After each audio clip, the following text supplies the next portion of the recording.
버스에서 첫 시칠리아 아란치니를 먹었습니다. 팔레르모는 창밖으로 구경했습니다. 환상적인 지중해 날씨의 시칠리아. 신기한 게 이 버스는 온갖 가로수 가지를 다 박으면서 가더라고요. 본토와는 또 다른 매력의 시칠리아. 트라파니에서 페리를 30분 정도 타고 파비냐냐에 들어갔습니다. 파비냐냐는 아주 작은 관광섬이고 바다가 엄청 맑고 관광객들이 주로 있어서 정말 우도 같은 느낌이었어요. 근데 동양인은 거의 없더라고요. 체크인을 하고 산책하러 나왔습니다. 시칠리아 대표 간식 까놀리를 사 먹었어요. 과자 안에 리코타 치즈를 채워주는데 정말 처음 먹은 그날의 충격이 엄청났습니다.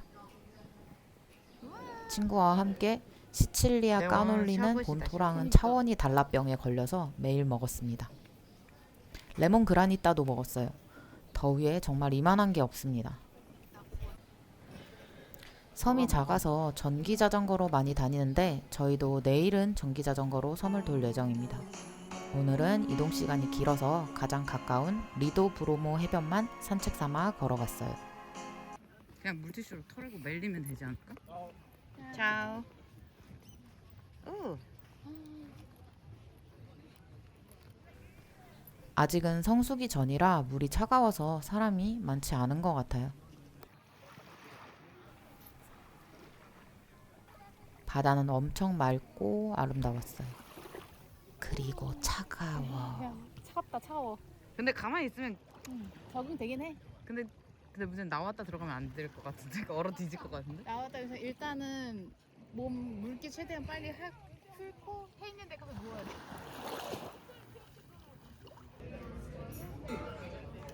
사실 그냥 참치 마셔. 동원 참치? 큰일이네. 이거 큰일입니다. 소스 아무것도 안 주나? 그러니까. 레스 솔트함. 내가 보기엔 노 솔트임. 그래? 저녁 식사는 그냥 동원 참치맛 나는 참치 스테이크와 덜 짜게 해달라고 했더니 아무 간도 안 한 것만 같은 오징어 튀김이었습니다. 근데 같이 껴서 맛있다 야. 맛있다. 조식은 제공되지 않아서 마트에서 요거트와 복숭아를 사서 먹었습니다. 파이의 요거트가 한국에서 제법 비싼데 여기서는 싸서 정말 잘 사 먹었습니다.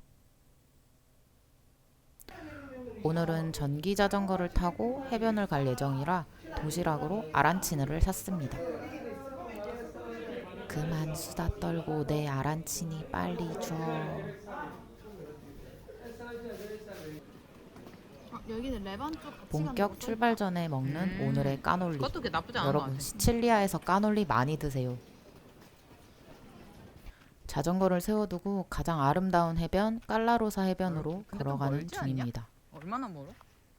날씨와 하늘이 정말 200? 예술이었어요. 아니 갑자기 수색 미쳤는가.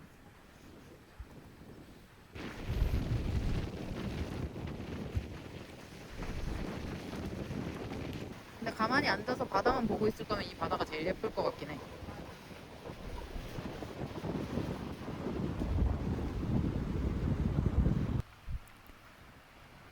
자전거 타고 또 이동을 했어요. 와 파도 치는 거 봐. 우리 가려는데도 파도 개치겠는데? 여기서 얼마 안 걸어. 그니까. 야 좀 가까이 갈까? 저희는 이쪽에서 수영을 했는데 여기 굉장히 추천하고 싶긴 한데 사람도 적고 물도 맑고 좋은데 아니면 저런 데 깊고 발 돌이 해서 위험해서 내려가지. 수영을 잘 하시는 분들만 가능할 것 같아요. 저분들은 안 저희는 방문이구나. 만족스럽게 놀긴 했습니다.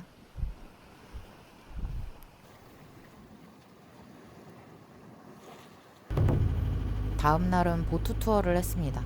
이탈리아 세 커플과 한국 한 커플 그리고 저와 친구. 영어를 전혀 못하는 선장님까지 이렇게 구성되어 있습니다. 간간히 뭔가 설명해 주시는데 못 알아들었지만 문제는 없었습니다. 바다가 진짜 너무 맑았어요. 날씨도 너무 좋았고 하지만 수영을 하기에는 물이 정말 차가웠어요. 다들 오래 수영하지는 못했는데 그래도 저희는 제법 열심히 스노클링을 했습니다. 폰 카메라에 약간 물이 껴서 잘 나오진 않았지만 지금까지 들어가 본 바다 중 가장 맑았습니다. 되게 멍청하게 생긴 물고기가 때로 있었고 도망을 잘 안 가더라고요. 바다가 마치 거의 수영장 같지 않나요?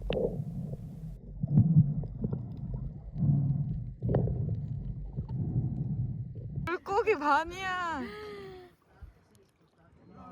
왜 이렇게 잘 보이냐 여기? 어찌나 맑은지 바다 밖에서 바닷속 물고기가 다 보였습니다. 스노클링을 좋아하신다면 진짜 추천드려요.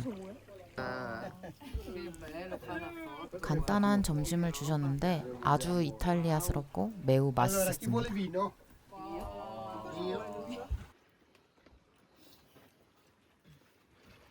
술 냄새. 술 냄새. 기념품 가게에서 스노클링 할 때 본 물고기랑 똑같이 생긴 팔찌가 있어서 샀습니다. 어쩜 이렇게 딱 맞는 걸 발견했지? 그러니까 마지막에. 그래 좀만 기다려볼래 동영상은.